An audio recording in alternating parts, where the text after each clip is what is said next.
Senio, he from the 4 when John the Don stay on the grind. Yo, that's Larry Podcast, put it on, it's right on time. This ain't for the week, cause we do this once a week. Cause kicking it like sneakers ain't right for your tweeters. Yo, that's Larry Podcast. Yo, that's Larry. Yo, that's Larry. Yo, that's Larry Podcast. Yo, that's Larry. Yo, that's Larry. Yo, that's Larry Podcast. Yo, that's Larry. Yo, that's Larry. Yo, that's Larry Podcast. Yo, that's Larry. Yo, that's Larry. Yo, that's Larry Podcast. Yo, that's Larry. Yo, that's Larry. Yo, that's Larry Podcast. Yo, that's Larry. Yo, that's Larry. Yo, that's Larry Podcast. Yo, that's Larry. Yo, that's Larry. Yo, that's Larry Podcast. Yo, that's Larry. Yo, that's Tune in.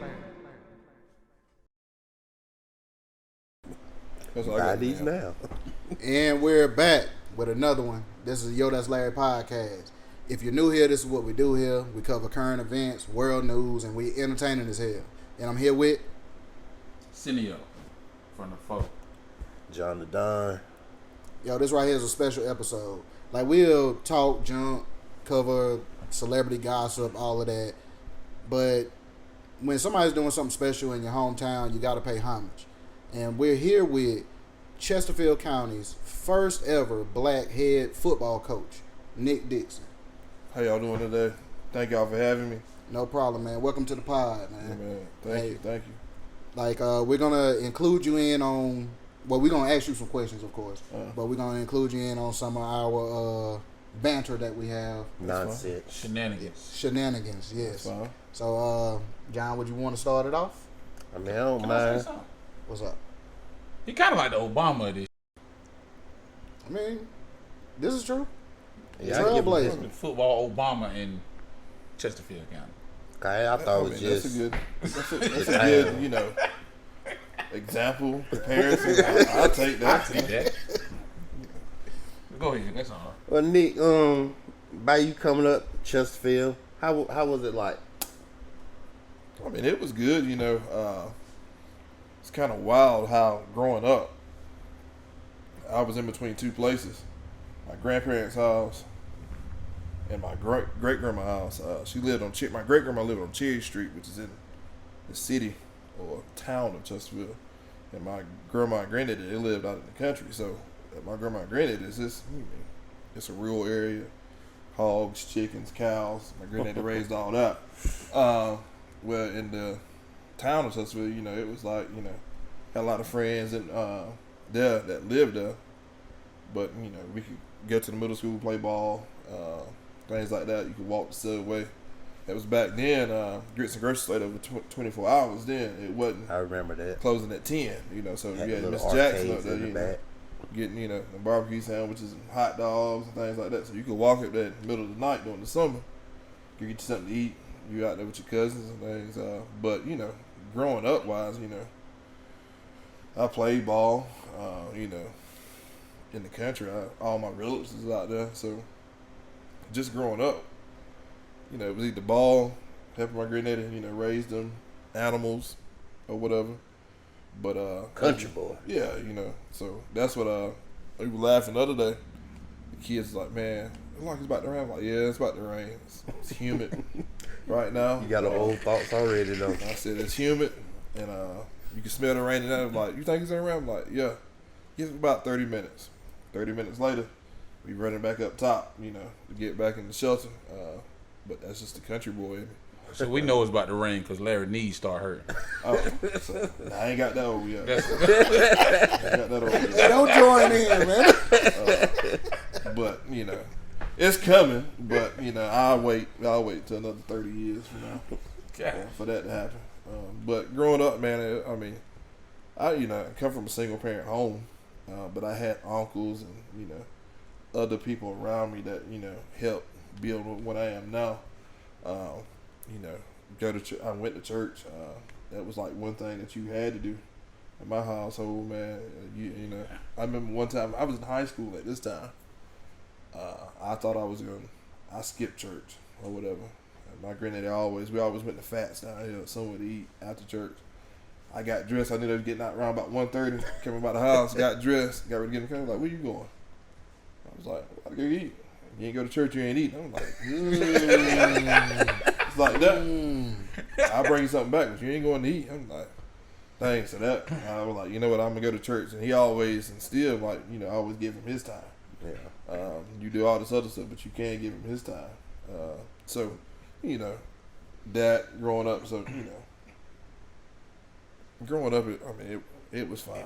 It was what it was. Yeah, you know, it wasn't. I ain't, you know, you get some people like, yeah, you know, I struggled. You know, I ain't always gonna eat most nights. Nah, it wasn't that. You know, I didn't see a struggle. Even though we ain't have it all, but I had what I needed.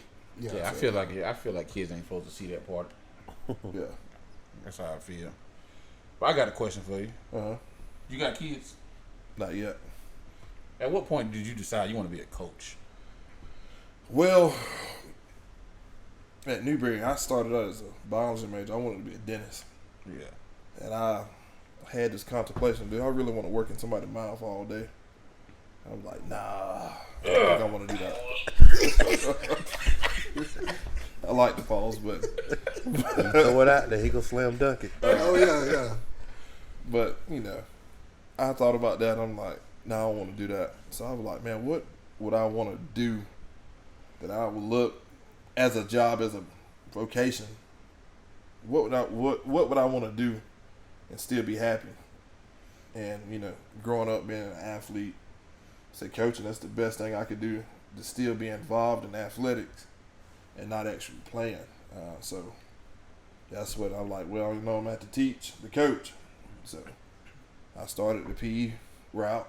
You know, I don't want to teach history, which I wouldn't mind teaching it because, I think they good teachers too, man. I ain't going to do math. So, you know, I can do PE and still do that all day. You know, I'd rather wear gym shorts and, you know, Nike dry fit to work versus, you know, khakis and a collar shirt.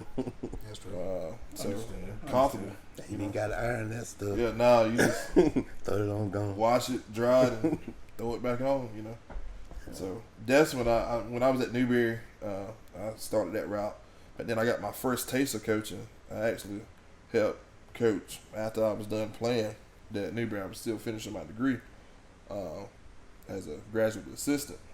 And, you know, with the quarterbacks for Coach Swag, and I'm like, yeah, this is what I want to do. So I seen it as a player, but once I got behind that wall and seen it as a coach being a staff meet, I'm like, yeah, this is what I want to do. This is what I want You to did it the right way. Cause Yeah. I tried to coach one time. do. I tried to coach my oldest son's T-ball team. That's when I realized, you know what I'm saying, it's two types of people. It's people who play and it's people who coach. Yeah. I can't coach. Yeah. Number one, because I don't like other people's kids. You the coach, you got to treat him like your own. You can't do that though. That's the thing. Like, and I tell people, man, and I tell the kids this: you are mine until you get home with your parents. See, that's how I was raised. Like when I was young and I played sports. Yeah. My mama, whatever the coach said, that's you. Yeah, you yeah, want to yeah. play, you gotta abide. Yeah. Whatever. But it ain't the same now. Like I tried to coach, and of course it was T-ball. Man, my outfielders, my center fielder, we're in the middle of the game. Center fielder just walk off. Hey, bro, where you going? I gotta use the bathroom.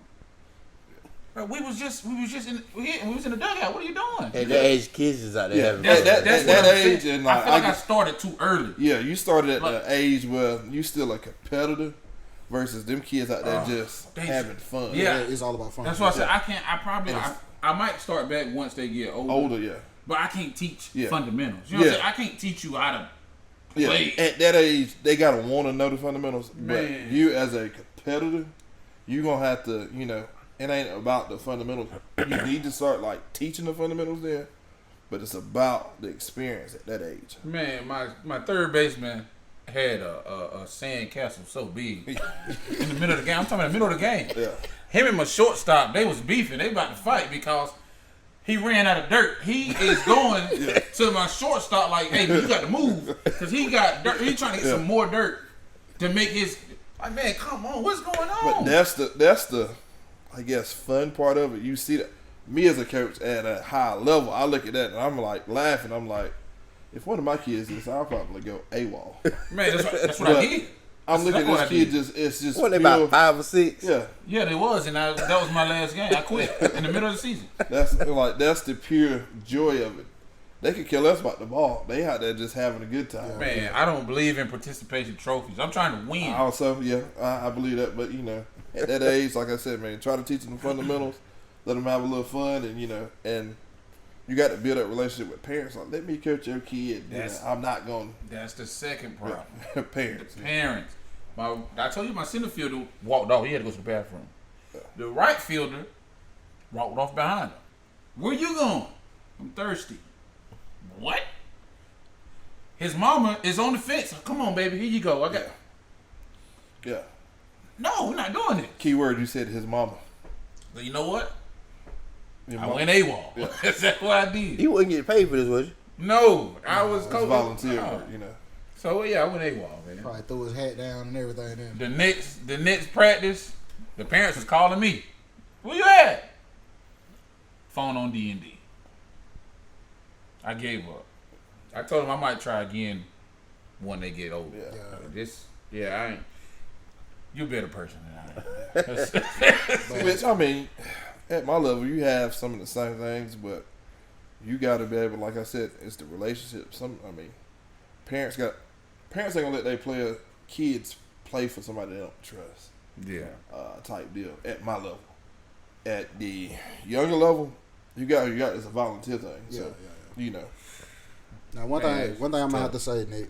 All right, I had to have a whole town meeting and everything for this to happen because of the rivalry between Chiro and Chesterfield. Yeah. So they said okay. Yeah. They was okay with it. You know what I'm saying? So that's how we was able to make this happen, man. That's good. I'm glad the people over there across the creek accepted it. You looking forward to that game? I'm always looking forward to that game. How do you feel about the opposing? How do I feel about them? Yeah. Man, this. Cause I ain't from here. I don't got a dog in the fight. So I could put you in the. Cause I know how it is at Forest Hills. It's like Forest Hills Monroe. Well, with that being said, I wouldn't piss on them if they was on fire. Yeah. So I don't want to go out and say that, but What's crazy is my coach literally said that at halftime. Yeah. So it's. Don't get me wrong. Hate is a strong word. I don't hate them, but when we competing against each other, I want to win. Of course. That's just that, now I'm not rooting for them. Or whatever, but, I hope them well, but it ain't like, oh yeah, let me go get me, Chiro shirt. You won't ever see me do that. I went that long middle, and I didn't even wear I just wore. I actually got one for you out there in the car. No, you don't. You don't get Yeah, I bought an extra. Nah, you good. You can keep it. Sunshine Shop. Nah, no. They always Shout out to the Sunshine Shop. Yeah, they always taking merchandise. But what are some of your expectations? Well, it's actually a 2-part question. Expectations for you being in your first year as a coach, and what are some of your expectations of the team that you're developing? So for me, just getting the foundation right. A lot of our kids been missing the consistency of having a consistent head guy. I plan on being here for a while. So creating that foundation, building it up from the youth. We having a youth camp in July. Got like 60 kids signed up. We kind of capped it at that with the first one, but next year I'm wanting it even bigger. But just building that foundation of, getting kids back interested in football. And it really not getting kids interested, getting moms to understand that football is safe. Yeah. You take a lot of these studies that's been going on with concussions and things. It's back when we played. And we probably had the first helmet for safety was the DNA that was made for that. Football safer than it's ever been before now versus the past with all these helmets and equipment and Plus, Yeah, football Larry, player. y'all had the They had. leather. I knew y'all were gonna do it. I knew it. I knew was it. just about to say Larry had leather helmet. So Cut the man off. You know? Man. Go With the ahead, goal man. post in So, front of the you end take zone. now, football plays side to side. It ain't like it's physical. You take Terrell, yeah, they get into wishbone sometimes, but you don't see the wishbones and the wing tee. Everything's spread out in space. the rules in general has changed. Period. Yes, Like yeah. they can't. How we was getting hit. Like I said, I was a receiver. Yeah. So those hits across the middle. Yeah. Allegedly. They illegal now. Yeah. You know what I'm saying? So So you got the target and all that stuff now, which it really ain't trickled down in to high school ball like it is in college. But it's that. But Seems like high school more physical than the pros to me. yeah. Oh, Way it is high now. school physical now. But I just want to get the foundation started. Our mantra is TPW: tough people win. I think you got to be tough to win, not just in football, but in life. You got to be able to, withstand the valleys. You got to be able to, to do tough things to, get through things in life. That's our mantra, and I do the Ram way. Always be respectful, always do the right thing, be on time, and always do your best. And them rules not just, you don't need talent to execute that. Yeah. That's just being a person, the effort, And not only you're going to win football games that way, you're going to win in life at that. And that's my goal in it. This is my 13th year coaching. And, one of the most rewarding things is when you see kids come back. Like I was at McBee last week at a baseball game, the first round of the state championship rounds there. And had kids come up. I coached 10 years ago. Come up to me, hey, coach, man, this is my son. Thank you for what you did. Some of the stuff you instilled in me, I'm instilling in him at a young age. And, that's more rewarding as a coach. Yeah. The wins and losses, I'm getting measured by that. But those wins, seeing them kids come back, being young, productive men, citizens of the world, that's the wins that you can measure versus, well, I remember when you lost that ball game, Yeah, most of the wins, you forget. You remember the losses more than the wins. Yes, that's true. And I tell people, in that athletic journey, we talk about some of the games, but do you remember practice and weightlifting and riding from weightlifting in the summer? Or you seeing your boy over there throwing up, and you got them 110s over there. That's what you remember. calling Earl on them tour days. Them Earl, so now you can't even have 2 a day. They put you in jail. You got 2 a day now. What's that? They don't do that? Nah, you can't put that type of Larry, just condition on them practice and went kids. to the Yeah, I mean, field you from could- there. Yeah, Never done no you more. can't we got now this wet bulb. If it's over so much in the humidity, you can't practice. Oh no. Yeah, I've been out the loop. Yeah. know that. So I mean, it's a lot of rules and regulations going to because you got kids that's dying from heat illness, and keep from districts getting sued and things like that. They gotta do these things and put these things into place that protect the kids. So like you said, my expectation for my kids, just to be. I mean, I want to build them into productive citizens, but that's one thing we do. TPW, tough people win, and we pay attention to the details, the little things. I think that's what makes big things happen. But I want them because I want my kids to play everything. I want 3 sport athletes. I want them playing everything. Just building them into young men and getting them experiences. And I tell them, you don't get these 4 years back. And people think, kids now think, oh man, I need to work. You got the rest of your life to work. Mm-hmm. Enjoy this because you're not gonna get it back. all my life though. Yeah, you're gonna work the rest of your life. Yep. Them 4 years fly by. You know what I was thinking? It felt like I was in high school 10 years ago, but it's really going on like 18 or 17. I be thinking about that all the time. Boy, it's been a long time. You know what I was about thinking? 20 years. How you talking about all the stuff, kids can't do now, and like you said, the rules, procedures, and all that. If it's too hot, I think about my childhood. I could probably get a lot of grown-ups locked up. Oh yeah, yes sir. I went through it. You hear me? Oh yeah, my great grandma, dude. We'd be at our house, and me and my cousins, we there, and at 7:15 in the morning, we had to go outside. Outside, yeah. My mom used to give That was you. after breakfast. She'd cook breakfast like salmon croquettes and stuff like that. That's the type of grandma. My mom used to give us a gallon jug of water. Hey, when that's gone, you better hit the hose. We drank at that spigot in the front yard. You gotta hit the spigot. Now Let it run a little bit. I tell them a lot about how my kids ain't grow up like me. Yeah. If I try to get them to drink out of the water hose, they'll probably call the police on me. Yeah. They'll probably fight your ass. That's like, dude. Attempt to. That's like Oh, they now, go jumping. us as athletes, we had the watering trough that they put on the side. Yeah, when they got holes in it. Yeah. Kids looking at it, I'm not drinking it. I'm not His lips drinking touching out of like, that. what? Oh, yes, you is drinking. Man, we was in a line out there. Yeah. Man, hurry up, man, You hurry ready up. to go to it, So, and you take it, we not even thinking about what could be in it, like the mildew and the pipe, cause It stayed outside. It stayed outside year round. Moist. Hey, just let it run a little bit. you know. You gotta let it run a little bit to get that dirt out of But, it. I feel that it built our immune system. We're in as sickly as these kids now. So it's just I wouldn't want just to the put way, my mouth on just it, the too. difference in It's growing the up. same way with the house spigot. Yeah, When you turn that spigot on for the first time, that shit purple when it come out of yeah. there.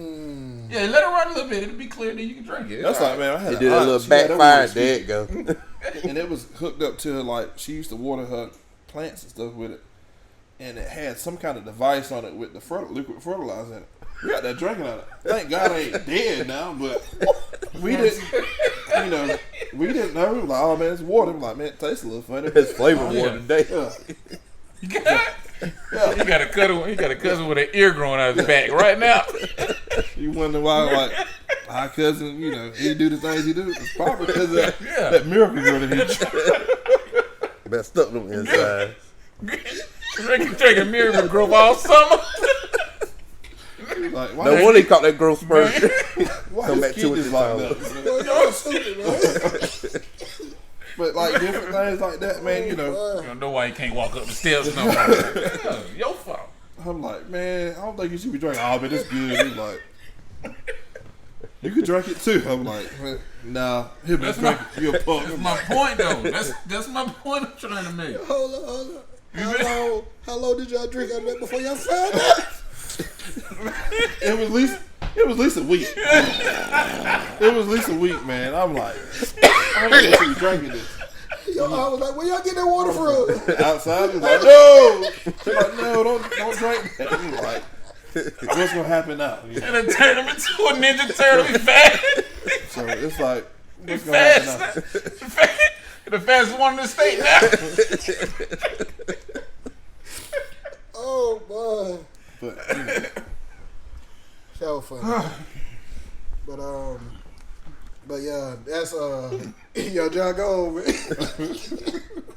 Well, let's dig back into your past as far as your football career.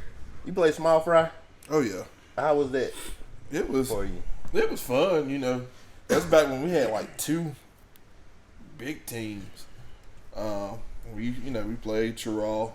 We just played Terrell, and we just played against Terrell. Like now they go kind of around the county, get Hartsville.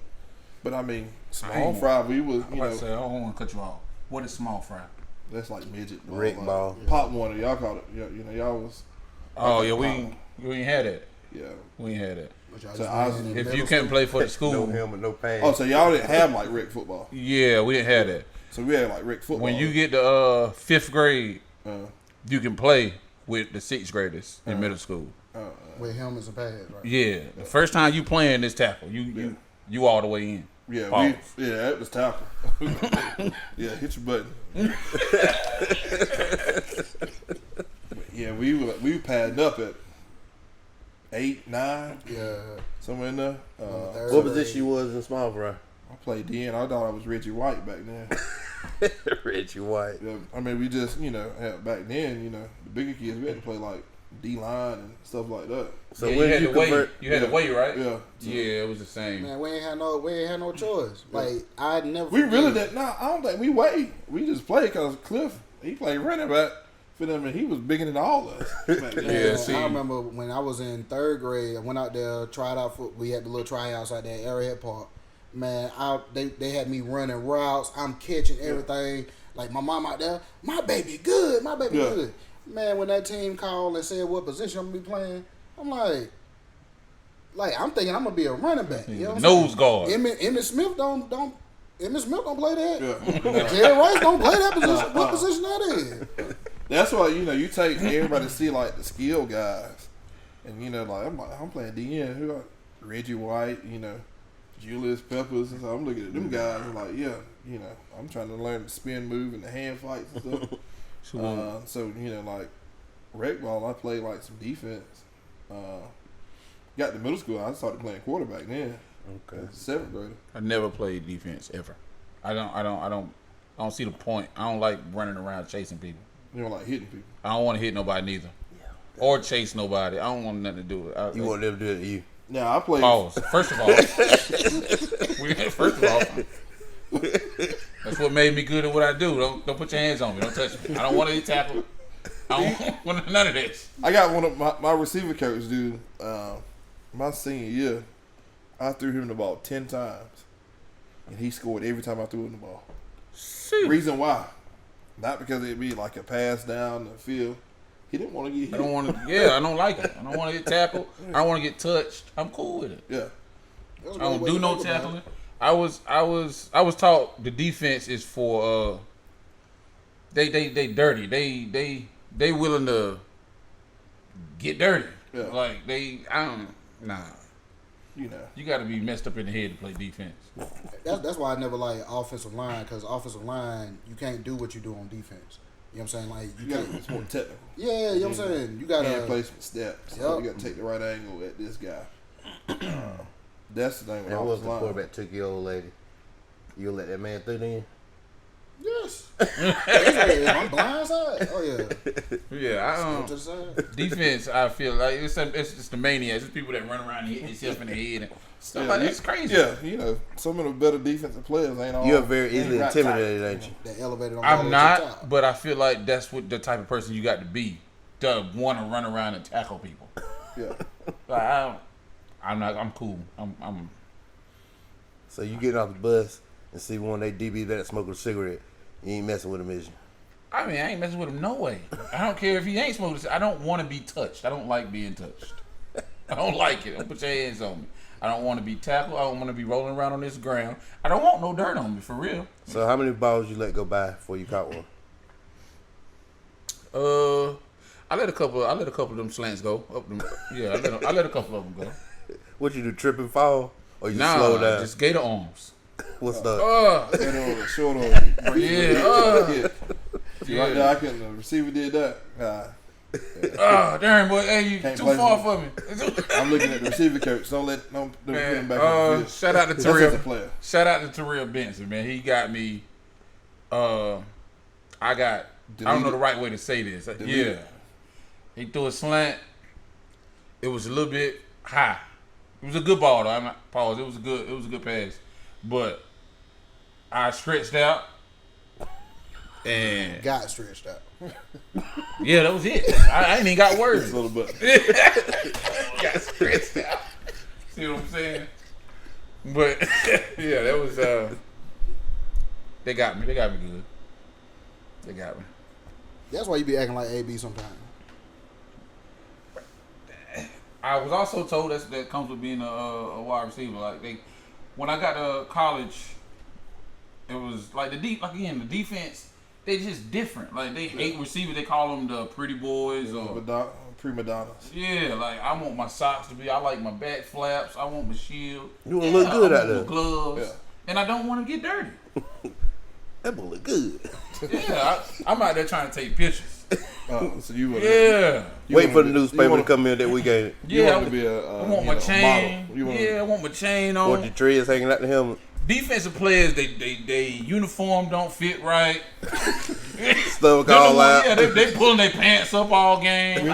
When I was in college, we had a guy, and he worked at the Sonics that was local in there, and we had practice. I'm like, this dude got a blue collar shirt on up under his They don't care. They don't care. This dude was practicing that Sonic shirt and leave practice and go to work at Sonic's. I said I would never eat at Sonic's. Nah. I'm actually gonna tell on him. Just straight from practice, no shower. Put his little black work pants on. Welcome and to Sonic, can't take your order. He play defense, don't he? Oh, D-line. Exactly. The D-block, you know. That's the type of people they are. He go to the caf, eat, go straight to Sonic's. I said, I would not eat at Sonic's. You know when you go play basketball and them guys that had the Air Force Ones on, Yeah. they play defense on the football team. Black. They got black people. Yeah. That's how I feel. Like I don't know. That's them. You need them guys though, man. I Yeah. tell you, as a coach, man. They like a good strong defense. Their knee pads be right here. Yeah. On their shin, they be pulling their pants up out there. Yeah. That's them. That's the defense guy. But they like you said, you need them. When y'all as a team go out somewhere, Yeah. they the enforcers. They're the they're ones enforcers. They either starting it or they finish. Yeah. That's them. But I do got a question. How does it feel to be the first black head coach of Chesterfield? Or has it sunk in yet? It really hasn't sunk in. Just seeing some of the older, getting, messages from some of the older people around here that was like, I never thought I'd see it done type deal. But people Is ask there a it. disrespectful thing about them saying it like that? Nah, not really. They just, I don't know if they ever thought. I think they thought it would be done, but I just don't think it was going to be this soon, which is 2025. Does You that think put it's any more pressure on you? That's what I was saying. Is that putting about pressure that? on you? Nah, because this thing I feel about pressure. Pressure happens when you're not prepared. Right. I like that. So when you're not prepared, you're going to feel pressure. I feel like I've been prepared for this moment for the longest. I did a project in college for my internship, coaching wise, that I had a lot of this stuff what I had in my portfolio that I presented in the interview process. I did this 10 or 15 years ago. So pressure comes when you're not prepared. And I tell my players, and I kind of learned this through my walk through capital. Pressure either gonna bust that pipe or make a diamond. So pressure, nah. I like that. Am I shocked? No, because like I said, I've been prepared for this moment 15 years ago.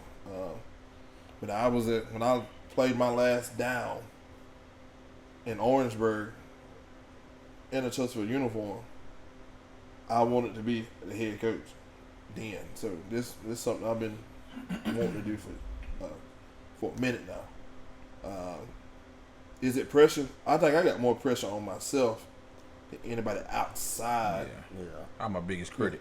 Yeah, I want it. I know how I want that. I want it done right. I'm gonna do it the right way. So I got more pressure on myself than I do getting out from the community and things like that. So I know it's a task trying to build it, and that's what I want to build it the right way. Right. And and go forward, which it can be built. And so that's what I'm gonna do. So no pressure. I'm still the same coach if I was coaching Chesterfield or somewhere else. Sure. No, yeah. But it ain't no pressure. I'm the same football coach as anywhere in the state. Like I said, I'm gonna have more pressure on myself than anything. The outside noise don't bother me because they gonna do what they do. They don't understand what it takes to be a coach. Yeah. If you understood what being the head coach, it really ain't X's and O's. Yeah, the X's and O's there, but you got to handle recruiting. You got to handle a budget. You got to have fundraisers. You got to know eligibility. All right, you got to meet with teachers. So being the head coach, just say, oh yeah, I'm going out there calling plays, this and that. Nah, It's a whole package. It's a whole package. Like, do you sit down and draw up your own plays, or do you get on Madden and steal something from Madden? No, I got just doing it for a while. It's certain stuff like I Or you noticed a gonna let it couple, ride? like, you know, you got cover 2 beaters. You got man-to-man beaters. You got cover 3 beaters. You got stuff that beats an over front, an under front, a 3-man front that you run. Football. Like I tell people, everybody run the same thing. Is it like by you like competing as coaches? Is it more like chess? Yeah, Yes. I mean, that's all it is. Yeah. I mean, when in the heat of the moment of the game, you know, I script my first 10 plays of the game. So it's from what I studied or scouted, like what they in. So in film, we've been showing this. I'm going to get this for and see if you still going to stay true to this. If you stay true to it, I'm checking it. Boom. I know we can do this. See if we going to run this as the result of the play. Now, it might not work that first time, but it may be something where they can get to the double team, back to the back, you know, things like that. Or, you know, this guy, this lineman right here, we know that's the pink spot in the offensive line, so we're going to attack him. We're going to put our best defender on him, best D lineman on him, just let him work him. So that's the game plan part of it, you know, from the field study. And I look a lot into analytics of it. You do what you do, but I'm going to figure out what you're doing on third down, third long, third short, 1st and 10. If you behind the sticks on first down, what you going to do? Because people, like I said, they do what they do. They do what they players are capable of doing. How did you develop that? Like, how did you develop being able to, like, break down other teams like that? Did that come from just watching some of the coaches that you may have had? That, and as a high school football player, as a high school quarterback, Quarterback. Like I told you, man, I played quarterback. My high school coach, I got college coaching at the high school level. That would be Tannehill, right? Yeah. Yeah. So Shout out Steve Tannehill. oh yeah. So he taught me how to break things down. And like he always said, you know, when I'm coaching, I'm not coaching against that coach that's across the sideline. I'm coaching to put this player that's got to make this play in a predicament. So that's what you do. You putting a 16, 17-year-old kid, 15-year-old kid in a predicament where if you don't make this play, we're going to strike the band up. You know, and just learning that from not just him high school, and I've seen it at another level at the college level where you got offense and defense, you got people playing both ways. Where as a GA, I'm doing all the dirty work. So I got to tag the film, put the stats in, boom, boom, boom. I'm sitting there once I got it in, I'm looking at the coaches. They go hit a report. You got everything down and distance, field position, boundary, field that you got to go from. And that's why the college game is so... It's about like watching college wrestling. It's a low-scoring game because you got a match, because you got two guys that's going at it that, you know, they know what they're doing. Yeah. That's why it looks so pure at the college level versus high. You got really good and you got really bad. There's no in between where you got, oh yeah, we just got a bunch of mediocre teams out here. You either got the really good teams or you got the really bad. Well, college is more of an even playing field with the portal and things like that. It's more pure when you see it at the NFL level, the same as that, you know. But you got quarterbacks where they look at this and it's like, oh, I know what they're about to play a cover 9 type deal, and they got to play for it. So. Yeah, and in college, in high school though, you can't recruit but for so far. Yeah, like you got. So if you get like you said, a generational player at Toronto, he pretty much can. He can take over a game, basically, because it's high school. Especially at the lower classification, 1A, 2A. I was at McBee. We was fortunate enough to have 10 in each grade level for 4 years, like just dudes. At a 1A school. Now we was going against the private schools that could recruit kids and bring them in when it came to like the upper level games, which is different. We was at McBee. We had 38 kids on the team. We played Christchurch. They had 80 kids on the team. They had offense and defense. Yeah, we got kids playing both ways, which, you know. Get tired. Yeah, you know. But like you said, man, the analytics of games, it'll tell you like numbers don't lie. You can look at film all you want. People do what they do. You're gonna either run inside zone, outside zone, counter, power, smash from the pass game, stick. So snag. People run flood. So right there, them 8 plays I just gave you that everybody run. They just run them different. So I mean, seems like whenever you was a quarterback though, with Teddy, he started running that spread threw a lot of people off. So like you take when I was coming through, you got Central, Pageland, Churraw, all in the wishbone. And I'll be honest with you, I think the only 2 that was really running the spread during the time, and even I know y'all was as far as hills, y'all ran the spread. Yeah, we ran the spread. Yeah, we ran spread. Burns, I could tell you he was running spread at the time. Yeah. Most people did the wishbone on the eye and just running at you. And we was no huddling at the time, so we was going tempo as well. Yes. So with that spread, and you got people just running the wishbone, which I think what made Churraw so successful, them kids been running it for so long that it was second nature. Central, same thing, it was second nature, and that's what going back and what I said about building the youth. They're gonna be running the same thing we ran. Now it's gonna be a little abbreviated, but once they get up, I mean, they gonna know what this call is. They're gonna know what inside zone is because it's gonna be named and tagged the same thing. Right. But yeah, with us running the spread, it was just different, and no huddle. I feel like we added jazz around here. It was fun to watch. I know a lot of people from Central used to come to our games like, man, I'm a diehard Central fan, but seeing that ball now, y'all catching, diving it, it just brought another flavor to the game around here where you seen just smash mouth football out around us. But that's how y'all, whenever you was coming, that's how the defense was smash mouth. Right, yeah, now we was running spread, don't get it twisted. We'd get after you.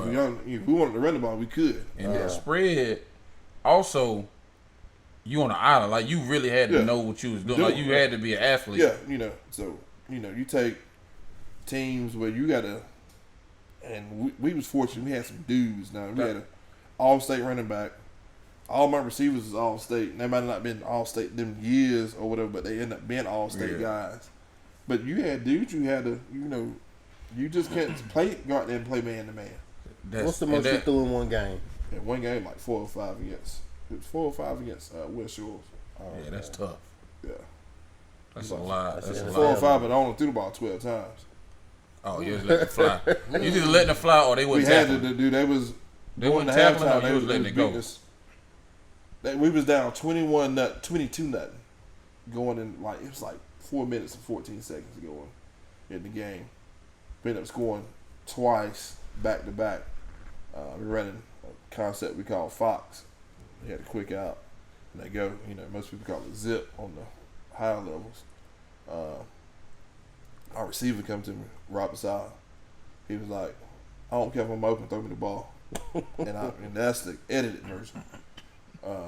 You could just understand what he said, and you could get it from there. And it kind of pissed me off. I'm like, all right, I'm gonna throw it to you. Who are you? All right, so I throw it, and we here, and them guys from West Shores, man, I played college ball with. They get pissed off when I used to talk about this game. So I throw him that first pass.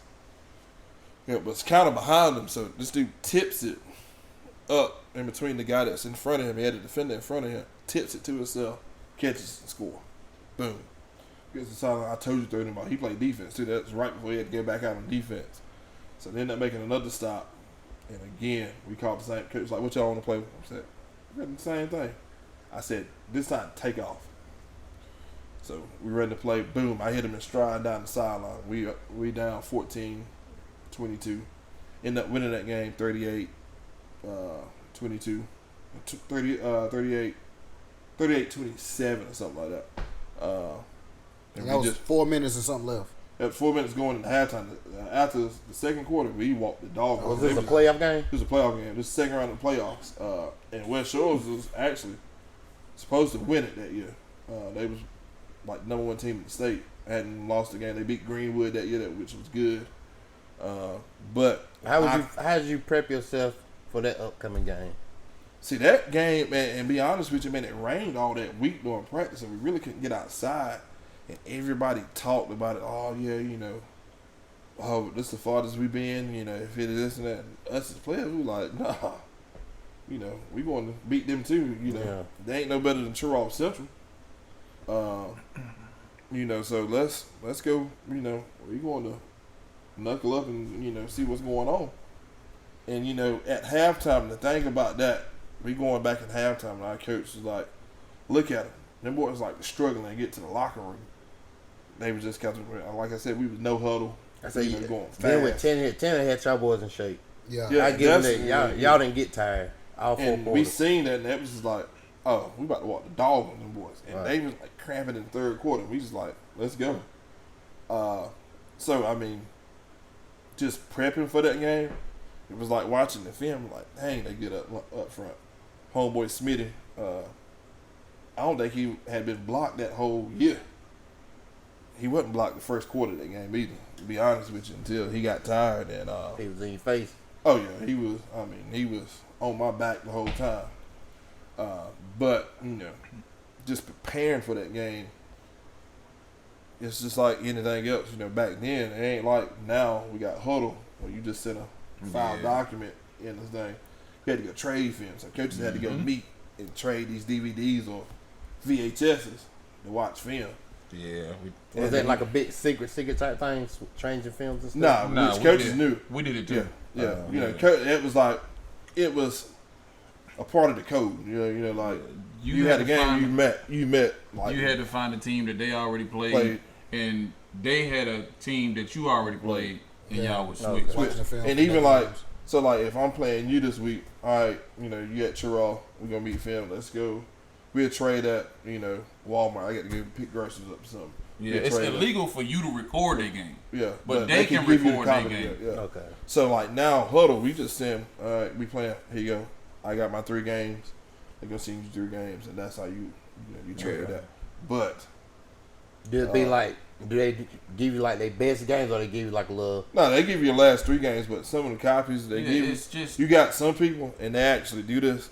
They got trade film where they got a camera set up, and that's a trade film copy, and it's like it's film from a damn blimp.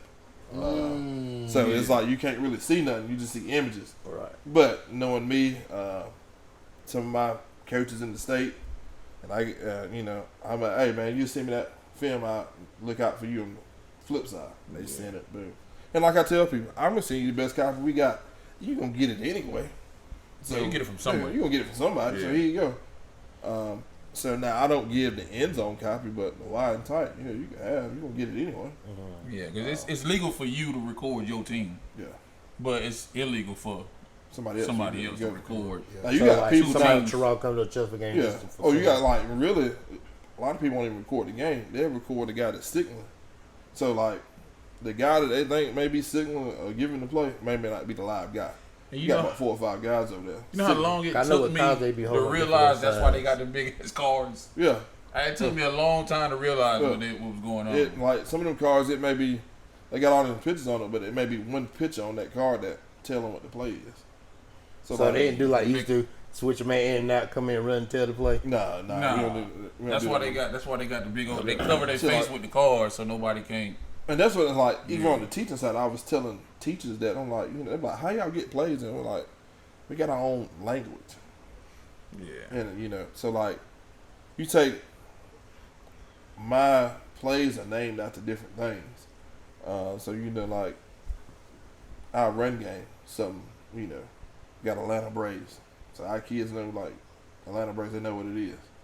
Or you got Smash, which everybody runs Smash. I keep pass concepts the same or whatever, but I got a question for you. You being a quarterback, Mhm. now that you coach, do you have an offensive coordinator or is that you?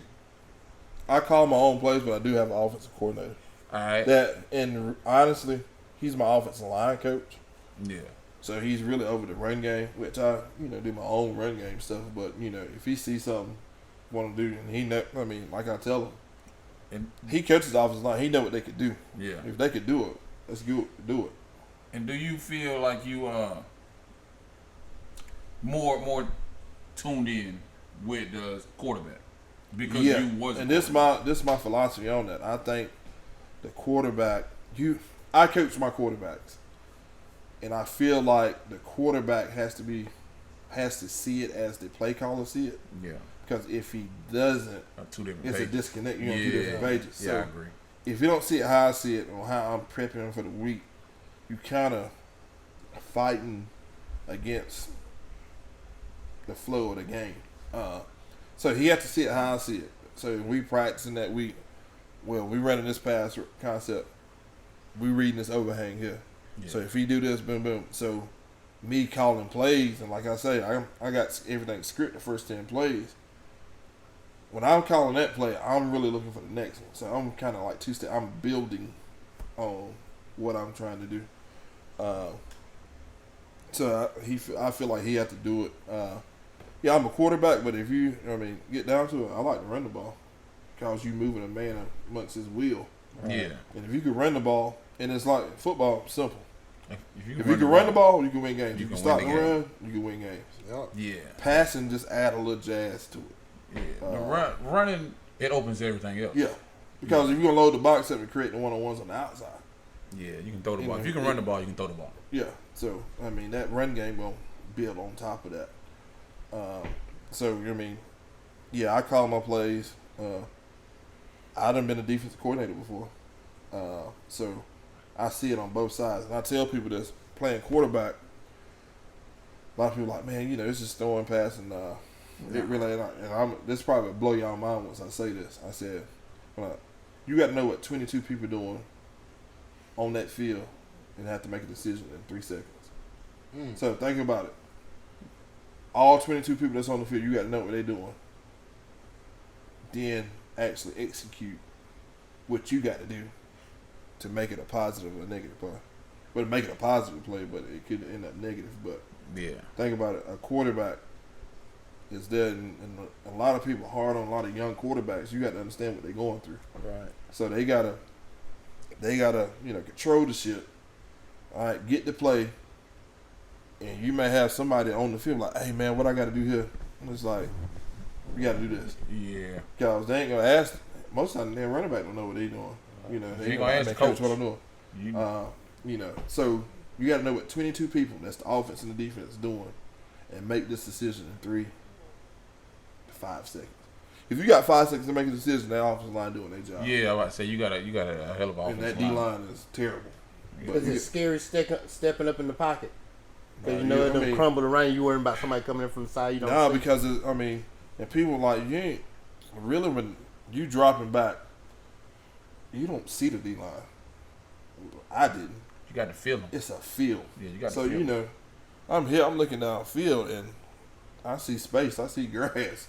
Step up. Right. And a lot of young quarterbacks, they don't get that. They want to escape the pocket. That's why the danger. That's why all the athletes that step up. You got the middle linebacker. He can only move left to right, backwards and forwards. Step up, and it's one-on-one there. If you want to tuck and run, you can. But But that's all about actually relying on your line. line, You know yeah. what I'm saying? When it's a line, it ain't gonna be a full slide or a half slide, and man, they're gonna take everything out. If they ain't right in front of you, they somewhere. Yeah, Yeah. Yeah, they somewhere. So go with the empty space in it. yeah. Yeah. So the movie Blindside, you had for that particular movie, it was the left tackle that was important to that particular quarterback. Played for Baltimore too. Just to let you know. But go ahead. Anybody And asked you that? Carolina. Yeah, he played for Carolina too. But He was done then. but anybody asked you that? But your left tackle. Well, was you right-handed? Yeah, right. So your left tackle, is that movie true as far as that That's is because your? that's your backside. You want to be able to know that's protected. The movie's called Blindside, but it's literally your The blind blind side. side. You don't Blindside, see yeah. that. Yeah. And that's usually your dude over there, your best guy. And you take your left tackle, it's probably the most athletic guys out. The second Tackles and guards, because they got to pull. And you can now in run games. 36 crossbuck. Yeah, that's we call it scissors trap. I used to love it. So your left tackle usually your better guy. Your tackles, and they gonna run guys up the field. They got probably the hardest job of blocking D linemen because you got ends. Yeah. Most ends. Imagine a tackle trying to block Julius Peppers. Freak. It's gonna be a bad day. And That's a long day. Long day. So I mean, think about like that with tackles. You got that. That's your blind side and your left tackle, because you got your back turned to it now. Back then, you got the 5-step drop, 3-step drop. Now everything like quick game. It's catch, catch, throw. Because the defense is more athletic. Yeah. Yeah, you ain't got all day. They coming. Yeah. So you got D tackles now that's running sub 5-40. Yeah. I'm about to say sub 4. Yeah. Yeah. The defense is getting they're It's getting faster. That's one thing about the game. Not as faster than it's ever been. It's them same dudes I told you be pulling their pants up and look terrible out there. Yeah. They moving fast and they real strong. Yeah. They moving fast. Like, is there any particular game that you're looking forward to this season? Besides Toronto. I'm looking forward to all of them, to be honest with you. It's not any particular game. Then your rival games, you look forward to those. Yeah, that's what I said. Every opportunity you get out there, I mean, that's you should. Speaking of the rivalry game, I want to go back to the year 2006. It was actually 2005. It was 5? It was 2005 football year because 2006 is my senior year. The year roll over. 6, 7. It was our junior year. We Junior, talking so about. it's year 5. Like, 2005. like 96. Whatever, boy. I was at that game. Playing Pageland Central Eagles. How long had it been since we beat them? 38. 38 years. That's one team, Hold on. y'all. Can I say we beat them bad that year? By the way, Forrest used to beat them real bad. Yeah. But go ahead. You was having a phenomenal game. You went down. Tell me about that. What happened? So I was on fire that game, and like you said, like I told you, you don't look at the D line or the offensive line; it's a feel. So I felt that the pocket, I could step up in a pass lane. When I stepped up, all I seen was green grass. So I was like, you know what, I'm gonna run it. Tuck ran, ended up trying to do a jump cut, got tripped up, dislocated my shoulder, and broke my collarbone. So I want to just put. I ain't know the collarbone was bro. I just want to like put my shoulder in place, so I could go back and play. Yeah. But couldn't. I had to go to the hospital and get it reset and all that. But we should have beat them back-to-back years. But if I don't, get hurt there, just do what I do, keep throwing the ball. Was we winning that game before you got hurt, or going down? Yeah, we was up by 2 touchdowns, I think. So We put 55 on their head that year, but go ahead. we probably would have put 55 on that game too. Yeah, we put 55 on. Like I had like 225, and I mean, just we by had, you like, going 2 down minutes- show 2 how minutes important into, you was second to that team. quarter. Yeah. Which we ran into a buzzsaw that next week. I wanted to play the next week, and she was like, "Nah, bruh, you ain't playing." Look at the cut on the film, like, "Oh yeah, may not be a good thing for me to play." Who's y'all playing in this game? Mullins should have beat you all that year for the I'm Florida on the State. second line. Yeah.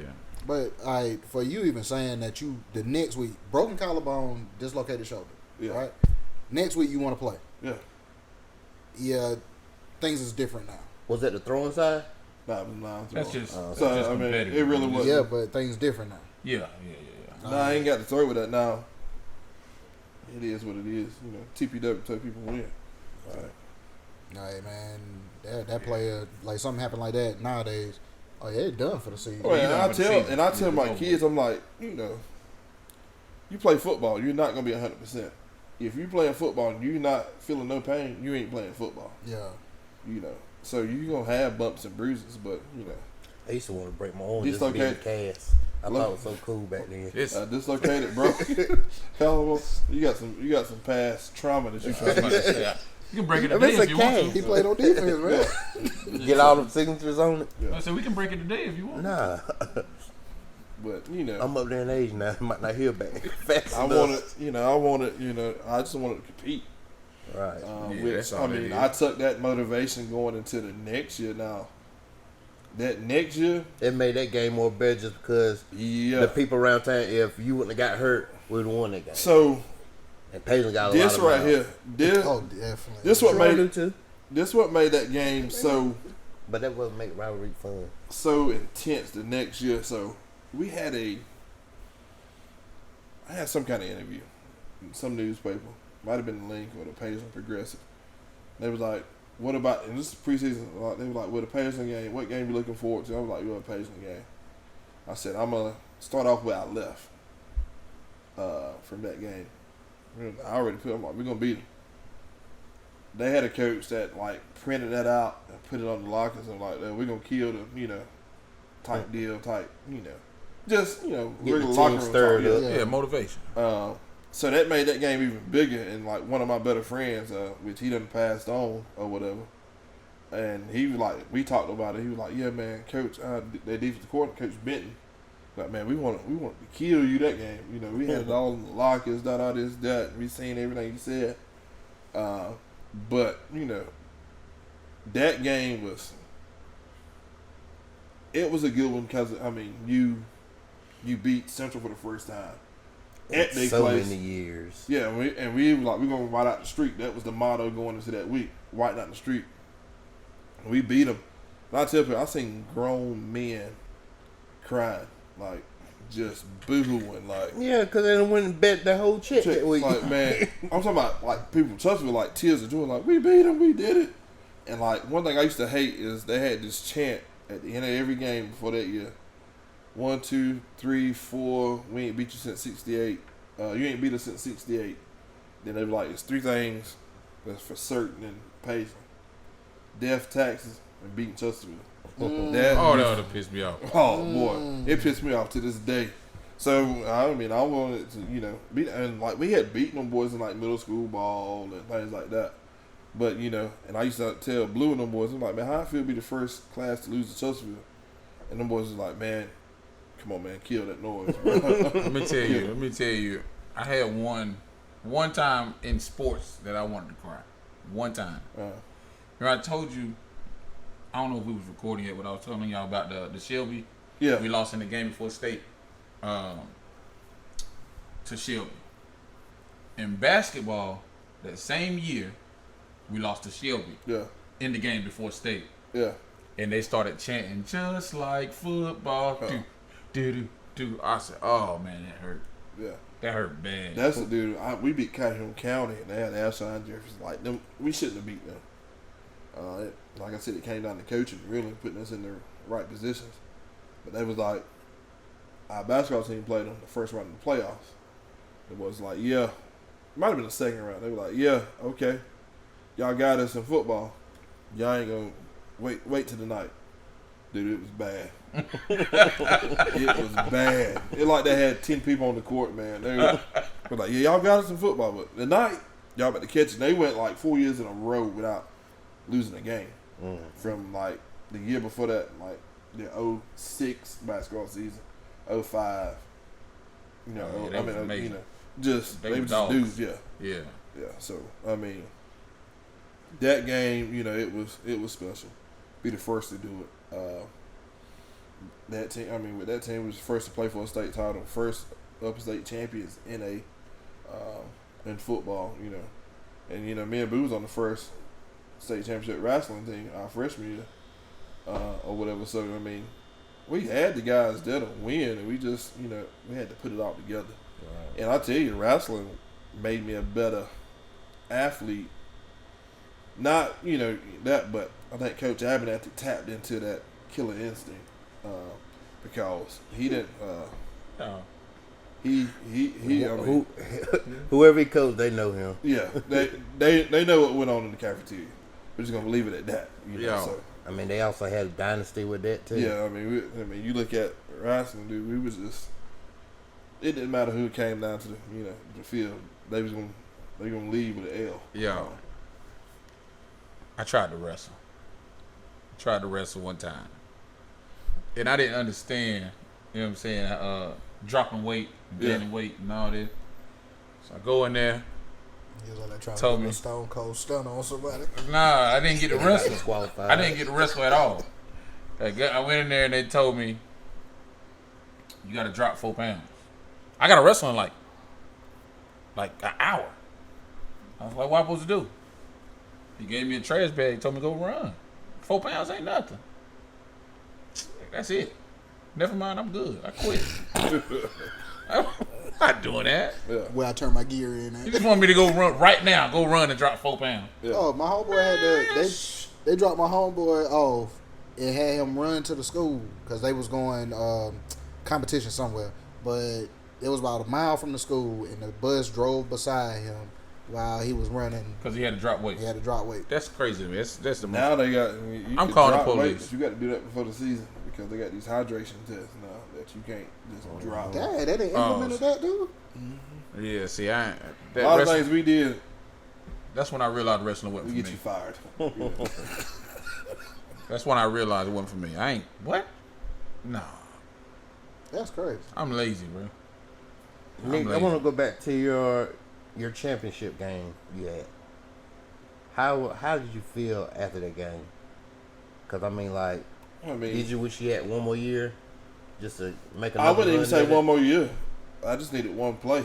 One play. If we, one play, we win it. Which, you take the good with the bad sometimes. I mean, it wasn't meant for us to win it. But, you take a lot of us guys got a chance to play at the next level and do other things in life. So, that game, and we got the second place trophy. And as we was walking out, I threw it in the trash can going out the stadium. I told you I don't believe in participation trophies. Who picked up the water boy? I think Coach Weatherford might have got it. I really don't know who got it. Coach T went to touch it. We didn't want it. It was unacceptable. Yeah. That's why the next year went into unfinished business. And, they went it the next 3 years, which that's good, and all. Which I felt like we kind of set the standard. This is what you do. It was a thing, Thanksgiving, you going to Orangeburg. Full as hell. Full from Thanksgiving. You had your Thanksgiving meal. You went Black Friday. Yeah, Black Friday. You went to community pet rally on that Thursday night. People have people did Black Friday, but we played on Fridays. You go to Orangeburg. Yeah, when Chesterfield first went, the town was shut down. Yeah. I remember riding the bus and we get to St. Matthews and had a detour and had to turn off.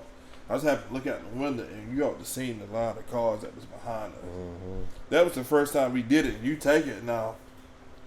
Props to number 9, Chesterfield County. We played for it that year. Chiraw played for it. Well, Chiraw played for it my freshman year, sophomore year, junior and senior year, and won it my senior and the next year. Then Central played for it for like the next 6 years. It seemed like 4 years. So you had somebody from Chesterfield County playing for a state title for like 10 years. Yeah. 10 consecutive years. Practicing on Thanksgiving was a big deal for us, too. Yeah, it was mandatory. And like kids know, like y'all practicing, and parents like y'all practicing. That was standard. Because my junior year, my senior year, like you said, we lost the game before state. We had to practice on Thanksgiving. Coach Larry came out there. It's cold. It's cold. Coach Larry come out there with no shirt on. Because everybody complaining, and he like 65. Yeah. Like, if I can do it, y'all ain't got nothing to complain about. It's 4 teams in the state right now practicing. So, yeah. And that's what you want, That's football, If you playing at that moment, and like the state championship was Thanksgiving weekend, so you got relatives in town, and it was like, we take the ones out of town, like, what we doing tomorrow? Oh, we going to the state championship game. See, I was the next week. Yeah, so, and in which 1A was that week, then you had all the other classifications that next week. Yeah, that's all. But that's what you live for. That was the thing, You playing on, like, I remember we had walkthrough that Thursday. That was our walkthrough day. And Coach Steve, he fried a turkey, and that's what we ate. It was kind of like our fellowship type deal, and we practiced. That morning, we came back and did our regular walkthrough that afternoon. And, we left the walkthrough, went uptown for the community pet rally, and did our thing. I tell people this, I said, the 3 games we lost, and I ate Chinese food before every game. We had our pregame meal, which was like subs. I had early dismissal. The 3 games I didn't eat Chinese food, and 3 games we lost. People like, well, why you didn't eat them? I'm like, well, the Chinese restaurant went open at 6 in the morning. Boy, they would have made them go open it up. So, that's just the thing, That was fun, Then y'all put people back in the seats out there. Yeah, Because at one time it was like, They ain't going to that game. Yeah, I heard people from Chirag saying they were going to the Chesterfield game, man. But just it was like I remember going down pregame, stuff. The stadium be packed at pregame. The Chirag game, that was probably the most people ever seen at a high school football game my senior year. They was number 1 in the state. We just broke into the top 10. Both of us was undefeated. They had Cliff, Jerron, them guys. And, it was us just on the rise. We should have won that game. If we don't get the penalty at the end, they probably try to run it in for a score, but they gave him time to get Jared Bean out to kick the field goal. They beat us by 17-16 within the last 20 seconds of the game. But that was probably the most people I've ever seen in a high school football game in my life. Cars was up the wind, like people was parking at Wendy's walking to the game. They was up the road. Yeah, they say y'all used to pay the referees. Was that true? No, I mean everybody. We pay referees. You got to. No, man, we I ain't mean, as I was coming down, I was like, they pay. But was it really going on? They're not free. The referees got to get paid. They got to be paid. He talking about like on I know the getting certain calls. I know what Nah, you're man. I tell people that, man. Referees, they work regular jobs like every other human. Yep. They do officiating. That's just like side hustle. Bro, they don't wake up and be like, you know what, I'm gonna cheat Chesterfield today. Y'all used to pay. Then they got to go regular job. They gotta deal with regular job. people. Okay. I used to. y'all used to lay One down time I in thought the about I field, want to be a What's ref. that? I'm I'm trying to serious, do dude. the Good league. money. Like, I'm gonna tell you, you get like Y'all Johnny. designate somebody. Hey, I just Football. play go down. Nah, It's like if 110. they did. I ain't never. Yeah. You get models on top of that. Like No, if you I'm run talking out about like timeouts or I'm something. trying to go. Not I want only to be that, like they Super getting Bowl. got momentum, Yeah, so they trying to Yeah. stop them or whatever. It's different. Keep their time I'm out. trying to You get go to- down, play hurt. If I'm gonna do it, I want to do it Yeah. all the way. I don't think nobody ever did that, but I mean, Be an ump at I the mean, World Series. you can. They Like, were faking cramps and stuff out there. True. you can if you got a team that's going fast. Man, They that got bitch to wrong. That's stop. what you're supposed to do. Fake a Supposed to. cramp to stop the clock. To stop. Stop the clock. Yeah. You get too tired. Fake a cramp. I'm dead. See, like I'm four not, people I'm not fall at the joking. same time. Like, It's my turn. I'm not playing. Yeah. If you on defense, the other team in a no huddle, that's the only way you're gonna get a sub. Yeah. But Somebody gotta get hurt. now, one thing I'm gonna say is, for this episode, I'm calling it past, present, and future because you represent that. Yeah. The past, the present, and you're working on your future. Yeah.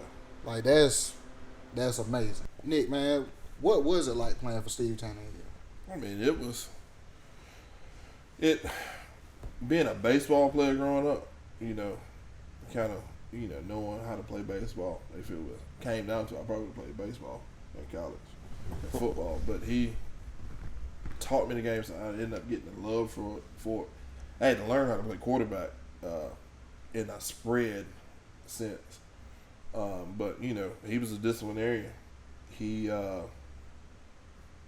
people think of like how he was in college. That he was on his P's and Q's. What's up? Before I came to Chesterfield, South Carolina, I don't know who the hell Steve Tannehill is. So But since I've been here, I done heard that name a lot. So he was a quarterback at South Carolina for the 91 to 94. Played at South Carolina. Won the first bowl game at University of South Carolina. So And he was just y'all coach. he was our head coach. So, That's but dope. like I said, man, he was a disciplinarian. He knew the game. Like I said, not only he coached players, he coached coaches. So he made his coaches better. He put them in predicaments, put them in situations to be better. When it came to like clinicking and things like that. Whenever you first got news that Tannehill's coming, was you like, I didn't who know who is he this was. guy? Yeah, I didn't know who he was. I had to look him up. Right. So hold on. So you and him got there at the same time? He came my junior year. So Oh. when he came, I didn't know who he was. Everybody else knew, just because they were. I really wasn't watching college football. He was a quarterback at South Carolina. He was a Well, quarterback he at was South like Carolina. 3. Was you the coach? I mean, damn, I'm tripping. Was you the quarterback already when he came? Who was the coach before him? Richard Clark, Coach Clark. How was the I difference? mean, we struggled. That's one reason why Coach Steve was there. We struggled, and I think administration wanted to hire a big name to kind of get numbers up. No, what I'm saying is just solely quarterback. Like No, I played defense. We didn't have. Man, so you in the quarterback? Yeah, I was quarterback. I played quarterback and I played outside linebacker. So I'm saying you had to learn a whole different offense when he came. Yeah, we were running like veer. So he put a lot of pressure on you coming in. Yeah, it was. So you had to learn how to read a defense. Yeah, I had to learn how to read defense. Understand how to read it. From that and he came in that summer. Well, that off season we had spring ball. That summer we looked at college film to learn defenses. Yeah, he made me quit. Yeah. I came out the first day of practice. Yeah. After that, I remember the first day of practice. He was like, yeah, everybody ran 2 laps. I was like, what? He was like, all right, you go home, you go home, you go home. Oh, I walked off myself. He didn't send me home now. So, I quit during the 4 corners. I called it 4 corners of death myself. Allegedly, but Cause I went in that first time, but then he popped up. All right, do it again. Forget this, I'm gone. I walked back up to the locker room. I was tired. I tried my hard because the last thing everywhere though. That's everywhere you go if you're gonna play football. Well, everywhere I've played football, the first probably 2 to 3 weeks, you don't see a football. Yeah, it's conditioned. It's running. yeah, that's how we're running. It's dying. It's calling Earl. Who gonna stay? Who gonna call Earl and run some more? Yeah. Who gonna quit? That's it. You wean them out. Get the extra baggage. You got to get the extra baggage off. You don't take sand to the beach. One way to look at it. Yeah. So, like him coming in and having you learn this. So basically, y'all did away with Clark's. It was a whole nother. Clark kept the same play from when he started. Yeah. But I'm just saying, like, if that's the playbook he was familiar with, like, that's why I asked that. No, you take like last year with the coaching change. I was the offensive coordinator. We just kind of stayed with what we did. Coach Quinn was like, "Oh man, you run it." He was like, he's the offensive guy. He was like, I like what you do. Go ahead, you run it. So I didn't really change. So like this year, I'm changing names of plays. He kind of stayed with what we did last year because it was so late in the process. It was crazy for me to just reinvent the wheel. Well, let me do the adapting. Let the kids play. They already know it. When you got kids out there thinking, you ain't getting nothing out of them. They playing slower. They thinking, and it don't look well. That's what I used to teach in baseball. You gotta have it where it's second nature. Yeah.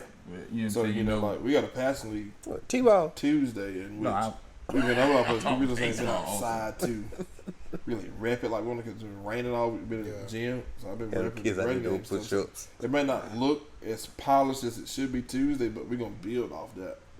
But he came in with a new system, and it was just like boom. I had to learn a spread from you take May to August. I remember my first passing league. I went 1 for 22. Yeah. So 1 for 22. 7-on-7. Yeah. Yeah. So go from I went from 1 for 22 to playing for a state title, passing for over 3,000 yards. See, I never did that either. What? 7-on-7 passing league. I never did. Yeah, it's like big now. They got like 7-on-7 like travel teams now. Yeah, I had I was working out a kid. He just signed with NC State. Oh yeah. And he played on Cam Newton's. Yeah. He played on Cam Newton's 7-on-7 team. Yeah. So I mean, shout out Cam Newton. Yeah. Shout out Cam. I'll let him. Oh yeah. So I mean, just learning little things, and I tell people like we'd be at lunch and like he'd be sitting there talking. He's like, hold on. He'd get his pen up. He'd draw something in his hand. Like, man, this gonna work. We're gonna practice today. He'd be like, just what I'm trying to do. So football stayed on his mind 24/7. Yeah, football and hunting. That's pretty much what he really cared about. Because he used to miss the first September the 1st. That's like the day hunting season, deer hunting come in. He was gonna miss that day at school, but he was gonna be at practice. So football and hunting, that's what he that's what he do. Shout out to Coach T. And like I tell, and another thing with coaching, what got me into coaching is a lot of my coaches. I appreciate the things they did for me, and giving back. They didn't have to do that. They had their families of their own, but they can't. Every athlete got at least one coach. It's like I appreciate. Oh, yeah. Mine was Coach Josh Stead. You know what I'm saying? I had a lot of coaches, and I couldn't tell you what half of them told me, but Josh did. Oh, yeah. You know, I was probably around Coach Abernathy the most and Coach Adams, which is our principal. I still call him Coach Adams. Kids like, why you call him Coach? Like, he was like, Coach. He the principal. I'm like, most principals probably was coaches back then, you know. Yeah. Most males that get into education probably didn't just want to teach. They wanted to coach. So I was probably around him the most. Them two the most. And Coach T came in my junior year. You know, just they kind of. Now, do you feel with Tannehill coming in and changing the dynamic of Chesterfield, do you feel any kind of, like, do you feel like you need to fill those shoes? Or that's what, you know, a lot of people ask that question, like, man, you going to bring it back? And I'm like, it's some of the things that we did, you know, we kind of started as a tradition when he came. I said, I'm my own player, my own team, so I got to stand on my own. But you know, would you reach out to him for advice? Oh yeah, I mean, I already, you know, when I got it, he was like, man, you know what to do. You know, get him in the weight room, get him in shape. You know how it should be done, and you know him, you know, win some ball games, and you know, he said, I'm probably come to a few games. But yeah, you always, and I tell people, you know, that's like, yeah, you got Chesterfield, Truro, Pace, and rivalry. I talk to them guys on a regular basis, you know, as coaches. So, yeah, I'm always reaching out to other coaches to get advice from them, you know, if it could work there, can I do it here? So, yeah, I'm always reaching out for advice and, you know, reach out to him. I talked to him last week. He actually is doing a sponsorship for our golf tournament, you know. So, you know, I'm always listening, you know, trying to reach out to other coaches. If not just to better myself, but better my program. Especially them old heads, man. They've been doing it for the longest, and you know, times has changed from what they used to do versus what I could do. But still, you can find ways around it to make it fit you and your program. You know. That's all I was about to say. Coach. You can't go. Go ahead. How you been a new coach? We're gonna see some new uniforms this season. Yeah, well, we just got brand new uniforms last season, so I mean, we gonna, you know, I like them gray ones y'all had. How them gray ones? The gray and blue looked good out there. I'm one of them. I'm one of them guys that, you know, I like a, you know, simple. Simple is more. Yeah, simple is more. You know, like Penn State. I think they got the nicest jerseys. You know. Yeah, I like the all white helmet. You know, so we, you know, I'm thinking about going back to the gold helmets next year. Okay, but we'll see. I don't think when we talk about college and jerseys, it's fair. Yeah, because Oregon win every time. Yeah. I mean, you got that, but you know. Yeah. That neon and all that, I don't care too much for that. They got 75 different jerseys. Like you know, uniform wise, you know, we win some games. You know, we get uniforms. You know, that'll count. Like and you win, you can get whatever you want. Yeah. So, but you know, I'm just trying, you know, to build it to the best, and I could build it, and you know, getting these kids interested in playing football. You know, and you know, coming and being a powerhouse again. You know. Yeah. You know, get that respect back, you know. So keep your Tylenol in your pocket. Oh no. Okay, you gonna have some headaches. Oh yeah, you know, like I tell you, you ain't gonna be prepared for every situation, but you got to know how to handle different things. Right. Like I said, man, I'm a different coach from when I first started versus now. I think I'm a little more chill now. My former players say I done got soft on these kids, but patience. And that's another thing. You got to have patience. Yes, sir. That's what I don't got. Coming out of college and going into high school ball, it's probably a good thing, but the worst thing because you could, a college kid, you can say whatever. High school kid, you can't say that because they're still a minor. They're a kid. Yeah. When we was playing, back when we were playing, it was different. I mean, you had coaches put hands on you. That's what I was going to say. Are you going to be a touch me? Who you talking to? You got now these kids right here. Man, they strapped up. You know, they going to tell on your ass. You walking, they'll tell on the news. Yeah, you got to be on the news. I mean, you got some places, man. Them boys strapped up. Coach maybe walking into the car. And they might pull that glizzy out on you. What you saying about coach? Yeah. Like what coach, man? You see buses out there in the field. Coach out there blowed up, you know. Yeah. That's them the YNs I be talking about. Yeah. And they out there playing the game. Yeah. So you got to be careful how you do things now versus back then where But kids now are like so emotional. Yeah. They're not I put a lot of that on COVID because kids, you kind of, and I wouldn't say COVID. I put it on. Go ahead. Parenting. Too, Yes. Yeah. Kids during that COVID stage, and you got a lot of them. They be young. That they just here you go, take this iPad, go. So they was raised by YouTube or whatever Yeah, they're looking at. They got more. And no social skills. Kids now don't have no social skills. Like they look down all the time. Now I make my kids, good morning, how you doing? Shake hands. Like Yeah, you're gonna be sociable. Same thing. You're gonna be sociable to people. I mean, you never know who you may run into. Right. But I think that's the plus with sports in general. Yeah. You know what I'm saying? Is like when you say you want a 3-sport athlete. Yeah. You know what I'm saying? Like that's teaching them to be well rounded. Right, yeah. Because it's different individuals, different personalities, all of that. Yeah. So yeah, that's before this year, I coached football, basketball, and baseball. And one reason I used to do it because I wanted to see my athletes all year round. I could keep hands on them and monitor them, but you know, that's like me. I mean, I'm gonna go to the basketball games. I'm gonna be at the wrestling matches. I'm gonna be at the baseball games. I'm gonna be at the track meets. Because at a 2A school, we share all these athletes, not because I want to support them. I got some kids I got my kicker is in the band. I was just about to ask you that. Y'all got a kicker? Yeah, I got a kid. He'll be a 10th grader. Actually, I'm gonna have 2 kickers. So they got another kid that supposed to been playing last year, but you know, I was about to say. girl, but he can kick, and it's like I'm gonna have a kicking battle. I feel like that's part of the game in high school anyway. Yeah. It's That's going away. Having a kicker, having a kick at the high school level is that's a big deal. Yeah. Because if you can steal 3 points, and I tell people you want to end a drive and a kick, good or bad. Yeah. Good or bad. It's good. It's points. Yeah, you know. It's numbers. If you got to punt it, you flip the field. If you kicking the field goal, you're getting points out of it. You know, you score a touchdown, you get an extra point. You know, I'm starting to learn about extra points. You know, I take 2 over 1 any day. Yeah. Because if I get 3 of them, that's equal to a touchdown on the flip side. I don't care if you don't kick it at all. Just having a kicker, I just need him in my back pocket. Yeah.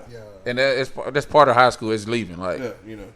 kids just don't want to do Bigger schools it. like you take like Spartanburg, they have all American kickers. They have like kids that be a senior and sign a Power 5 I want to scholarship. say we did have a It's soccer just team. roll. I know y'all did. My there's kicker- automatic kickers out there. In high school, Middle school we had. he has a record as far as his expert. Benjamin Ryan. We call him Benjamin, but he went to Western Carolina, and he, like I said, he was key. Like he kicks. Oh, wait, that's the bartender. Oh, but yeah. You want to move into your topics? Trump is back on his hiatus. He pardoned NBA young boy from his Utah charges. So he back all the way out here in these streets. He back wilding. He got a tour coming. They said his prices is crazy. He charging. I see you coming to Columbia. I see everybody like, oh yeah, got to get them young boy tickets. Yeah, it's the YN's finna be back out here going crazy. Yeah, I know Senio gonna be there. Yeah, I'm not. I can't. First of all, I can't afford it. I can't. He charging thousands. Yeah, for Where tickets. your warehouse You gotta going? think about it. It's been years since he did a tour. That's what I'm saying. But I don't care. I mean, the only reason I know about young boy is because my kids listen to it. Man, NBA YoungBoy has a cult following. Yes. I feel like the people who listen to NBA YoungBoy, the bottom of their feet black. Oh yeah. That's how I feel. I'm sorry. That's how I feel. And but yeah, hey, more power to you. Get your money. I ain't no hater. I mean, if I had to listen to somebody, like I told y'all before we started recording that, I'm gonna listen to Trap because he's local. He got good music, and I wish the best for him. You know. Yeah, shout out Trap Dicky. Yeah. So. Holla at us. I listen. We right here. I listen to that Dickie. So. If I have a pregame mix, get some Trap Dickie in there. Some J. Cole, some Big Crit. I may listen to a little bit of gospel every now and then. Man, you gotta get your Goldberg music. I'm good. So That's what? what Bill Goldberg. Why are you They had the weird? best theme song out there, yo. So like, You gotta give them that. so that's kind of my pregame list. If I had I listen to a few NBA YoungBoy songs. Long Road was a good one, but it's about. I can't listen to NBA YoungBoy. Yeah. I like the No Smoke. NBA YoungBoy turns me into a YN. Like if I listen to NBA, if I'm riding in the car, the volume slowly goes up. I don't even feel it like it happens by itself. Like Did the window go down a little bit? it made me want to smoke Blackie Miles like with the wine tip. Yo. You know what I'm saying? You out there. That's what I'm saying. You out there. I can't. That's just how I feel. Like that's what NBA YoungBoy fan What's up? will fight you for talking junk about NBA YoungBoy. They don't know him. He don't know them. Yeah. None of that. He get them to get active. Yeah, I but just don't understand that. that's one. I just wanted to throw that out there. Trump is part of them, so he back out here. Like, I really don't even know what to say about it. Like, I mean, that's good for YoungBoy, I guess. I don't understand how though. I got traffic tickets and Trump ain't hollering at me about those. I ain't did nothing wrong to nobody. Yeah, You gotta ain't be big enough. Different tax bracket. Man, And then it's the like, you seen what's going on with Larry Hoover, right? Yeah. Yeah. All right, so Kanye West, a couple years ago, whatever. Kanye West with Trump, got the hat on, all of that.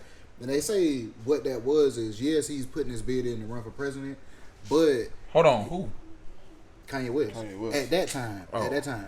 But you're up there with Trump. You're wearing the hat and all of that. Yeah. But what we didn't realize is the whole time he's talking to him. Yeah.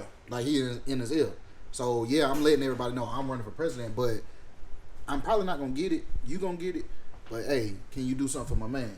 You know what I'm saying? And we see it has worked out. So he ain't home, but the federal stuff is done. They say he still got 200 years? Who? So it's, Larry Hoover. what's the point? Nah, now you got a better chance at trying to get them to overturn the state case. To 100 years instead of 200. No, hopefully to time served. Because the man is like 70-something years old. Man, I know. They saying like his true parole date is not parole, but the next time he go up for a parole hearing is like 30. Yeah, 30 or something. Or 20, 30 something. It's like 9 years from now. Listen, I told y'all, I done said it plenty of times, I'm going to live to 123. I'm going to break the record. But Larry Hoover's still going to be locked up then. That's all I'm saying. I think he got a good chance at getting out. From 200 years? Yeah, like I'm telling you, he goes up for parole. That's the main thing that they're working on. Is trying to the federal side. He had 6 life sentences. They sold you hope and you bought it. That's it. Well, that sold us all hope. They're not getting out. But that's the main thing is he had 6 life sentences, so that's off the table now. Now he got 200 years state. He chiseling away at it, man. What I heard from other guys that took that walk, you rather have federal time than state time. I heard the same thing. But he gonna be protected. I'd rather have none of it. Yeah. First. And then, What did he do? He was a drug dealer. He was Larry big Hoover. time. Like, what didn't he do? Honestly, Yeah. I never even really heard. I know he started the game. Yeah. He started the game. He had a RICO charge too.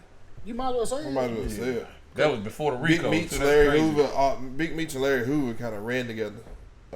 They was like the kingpins of back then, the crack age. But do you know what year Larry Hoover went to jail?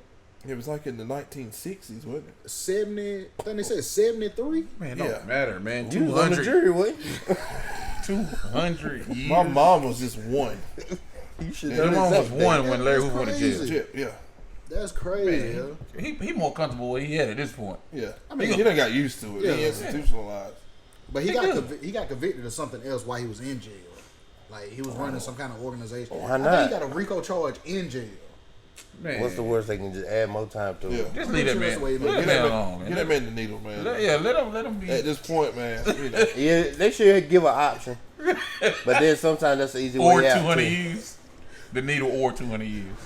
But I'm saying with Needle of this, 200 years? I'm taking the needle. Get the needle, man. hey, he's going in the right direction. 6 life sentences Yeah, he to is. 200 years. He is. Man, he but- going in the right. He on an exercise bike. Yeah. He's going nowhere. It's just a bunch of work for nothing.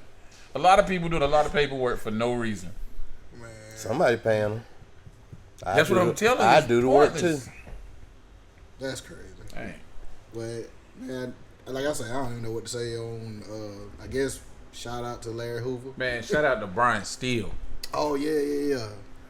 Brian Steele is. I didn't even know he representing Diddy. I didn't know. He just kind of got Young Thug off. I don't feel like he won, but 15 years on layaway. yeah, 15 years with probation. Yeah. I don't think that's winning, but I guess it's better than being in jail right now. And you could tweet all you want. Man, Brian Steele is getting money. Definitely. A lot of it. But see, seen him in action the other day. They had a certain witness came up. Yeah, he good at what he do. Man, He made it look terrible. because the witness, like Diddy was convicted off of what that witness said. Yeah, Brian Steele. Brian amazing. Steele came out there and shot holes all in that. Yeah. Yeah, he is amazing. He's That good. Diddy case is wild. I also- I can't look at it. I can't watch Yeah, it. stay away from that. Yeah, Stay away from that, yeah. coach. Also, That's You ain't wild. got to the hard part yet. I also feel like hiring Brian Steele is like hiring Johnny Cochran. It's like Yeah. saying, "I did it, I but did it, but I need trying to to get get off." Yeah. Yeah. So, What do y'all think about the Tory Lanez, the new evidence? You got to fill Man. me in. Tory Lanez didn't do nothing. Oh, with shooting Megan Yeah. Thee Stallion in the foot. Ain't no fingerprints. Everybody had gunpowder on their hands except for him. Now Kelsey's bodyguard is saying she shot Megan. That He's she saying told she him. said she Yeah. shot Meg, all type of stuff. And he done did all this time and Yeah. got Died. stabbed up. And man, Yeah. if I'm Tory Lanez, they probably need to leave me where I'm at. Yeah. They probably need to leave me like that because I'm gonna get out here and I'm probably going back to jail. Nah, he about to get paid.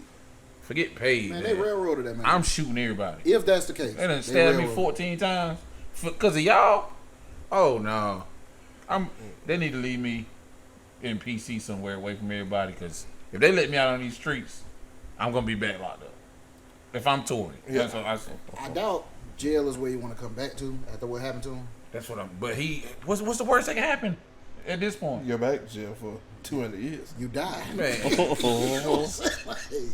How long you been in there now? About 2 years. for no reason. Man, I didn't do nothing. 2 years and 14 stab wounds. Man, you got stabbed in the back of the head. Yeah, Man, I can't. Nah, I can't hold that. but I guess we can switch gears a little bit. All right, we got the NBA playoffs going on right now. All right, so New York is down. Indiana up 3-2. Right. Yeah. I said Actually, this, the I game said is this today. last week. Big- I hope New York lose because I feel like New York is the NBA's Dallas Cowboys. Every year, you got Spike Lee and Stephen A. and hey, this high year and we gonna do it, and they look real good, and then they don't, and then it's over. I want New York to win because I got an uncle and a cousin that's been New York fans for the longest, and it's like they need some joy. I'm gonna Yeah, tell you they why. definitely do. That's another reason I hope they lose, because again, I feel like they NBA's Dallas Cowboys. Your uncle and your cousin. If New York wins, you're gonna have to hear about this shit until And I told until myself, Larry you Hoover know, come home. I was like, I'm rooting for the Knicks, but Yeah, I'm rooting for. OKC gonna win the whole thing. Yeah, okay, see it different. I thought Ant was gonna win it. Nah. Cause I wanted him to win it. I'm gonna say I wanted him to win it because he talk junk. He me. He me if I can hoop. Yeah, Man, He talks junk and I like it. When he beat the Lakers, I thought I didn't know if he was gonna make it out of LA. so what does Ant-Man need? I don't know. another Ant-Man. Yeah, I just feel like they just lost to OKC because OKC is a team. Yeah, I can't Anybody stand else? OKC. Because they don't got they got SGA and he the MVP. That's the one I cannot stand. But he Him, ain't he not like exciting to watch. Right, And he just ain't play ball. a superstar. They just got they got a real team. Like, they got a whole team. Man. Ant-Man don't got that. I feel like they would be anybody except OKC. But see, they was throwing everything at Ant-Man. So everybody else needed to step up. I mean, I don't know. I don't know what he need then. I don't know. Because you got Gobert, and Gobert ain't no slouch. Man, Gobert done. You got Randall. Randall ain't no slouch. Yes, he is. Gobert is too. I bet New York they got rid of him. They too old Randall. slouches. Yep. Like they definitely. I don't think so. It would be lovely if they had Randall right now. No, it wouldn't. That run that they got out there in Minnesota, that's what they needed in New York. Well, no. What Cat ain't consistent. New York won that. Cat soft. He's soft, but Cat he's soft. better than Big man, you he's too better than soft. Julius Randle. Now I ain't gonna lie. The game the other night, Cat showed up. Yeah, somebody had put something in his ear. Cat just be on some weird. Yeah. He be on Cat- some weird. I mean, He's Cat just weird, in a man. good middle space, I think he's pretty good. But Cat is weird, he's man. not. Y'all watch his interview? he looked like Y'all watch how he be sweet. He I think he got what you call it, the personalities. bipolar. Yeah. Yeah. Cat like 6 different people. A little schizophrenic, be hearing things. Bruh, he one of his personalities is from New York. One of them is from Orange County, out there with the pale people. Like, man, that's a weirdo, man. Well, he was with Minnesota, right? Yeah, they traded him for Julius Randle and somebody else. But Didn't they get that white boy from New York too? He out there playing with Minnesota. yeah. I forget his name with the red hair. Yeah, the black guy. Yeah, he The black guy. But yeah, man. I don't know. I want to Ant to win it though. Yeah. Just so I can. He was gonna talk to Sean. So what y'all think about Halliburton? Man, he's just the best player on that team. Like, ain't nobody else on the team. Is he 6'7"? He probably is. Probably 6'5". See, the NBA, I'm going to say this too. The NBA on TV, everybody don't look as tall because everybody is tall. Yes, tall, yeah. It's the same way with football. Everybody look a little tall because everybody's Tall. Yeah. Same. Like, you take football-wise, I mean, they're going to give you 2 inches, 2 to 3 inches. See, that's why I can't be around everybody. You know what I'm saying? Because like when it's uncomfortable when you're towering over people. Yeah. You know what I'm saying? Like. All right, man. It's been nice having you, big dog. This guy's I appreciate you agreeing with me, man. man. But yo, like if y'all ready to wrap up, we can, man. Like this has been Time to go amazing. eat, man. Like congratulations again. Thank you. Like we appreciate you coming on doing the podcast with us, man, and Good luck on the upcoming season. Yeah. Definitely good Thank luck. y'all. Thank y'all. Do y'all play for us here? Y'all don't play for us here? All right. Well, good luck then. Good luck. We might try to get them on the schedule.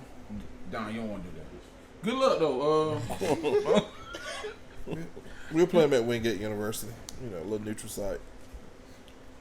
Now, Forest Hill's trash though, for real. They're not what they was when I was there. They probably better. You crazy? Yeah, they probably better now. But You crazy? But yo, Nick Dixon, man, like we appreciate you being on the pod. Shout out to Emmanuel Williams, man, for inviting us in. Oh, shout out to the Cloud9. Cloud9 Yeah, Cigar Cigar Lounge. Lounge. So Oh, like this has been amazing, wonderful, man. I hope y'all. Nice, comfortable chairs, Elmo. Oh yeah. Oh yeah. Like, comment, subscribe. Like, what else? We're gonna do this again. You know, we need to. You know, Yeah, I definitely we can might tap do back a in with- mid-season football type Hey. deal. You know, Hey, we I don't know. gonna We might have to do it after the season. I don't, you know, ain't no You're telling. welcome. Pull up. So we gonna hold you to it now. All right, just let me know. We'll set a date. I got you. But I know I want to talk to you during the week play Terrell. That might be a good week to talk. Oh, I like that. Yeah, I could. You might be like busy. A You might be little, busy that week though. That could be like a little 5-minute interview. You know, I'm with whatever. Man. we'll look at it. You know, I ain't got nothing to do. I like that. Okay, well, I appreciate y'all tuning in. This has been Yo, That's Larry podcast. And just remember one thing: if they could do it, I know damn well you can. yo.